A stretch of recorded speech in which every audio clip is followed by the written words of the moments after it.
Joining us right now is one of our favorite guests from Sports Illustrated, Joan Niesen, who posted on SI.com an intense, disturbing piece about former Indiana wide receiver Dominique Booth, who was forced to quit football because of multiple concussions.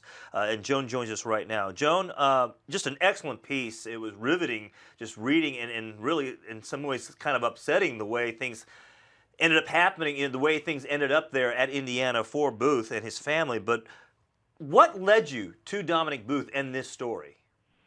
You know, it was kind of a convoluted path. I can't say that I really stumbled upon his story myself. One of our former interns at Sports Illustrated had been, I think, kind of poking around the Kevin Wilson situation at Indiana right around when he resigned. And somehow, I'm not exactly sure how, he came across Dominique's story and got contact info for him, at which point one of my editors, I guess, decided that I would be a good person to write it. And I got an email basically saying, this kid had to quit football because of concussions.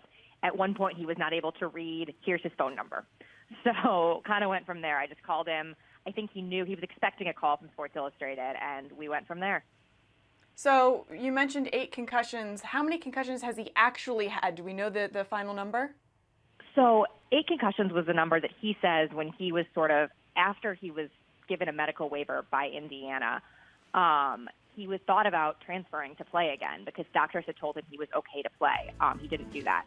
But as he poked around with other schools, like he visited Mississippi State, talked to a bunch of other schools, he'd heard a rumor circulating that he, I don't want to say where he thinks it came from because there's no proof, but he heard a rumor circulating that coaches were being told he'd suffered 8 concussions.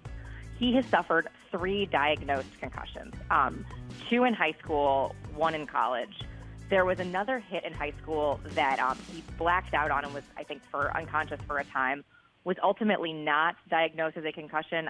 He kind of thinks it was a concussion.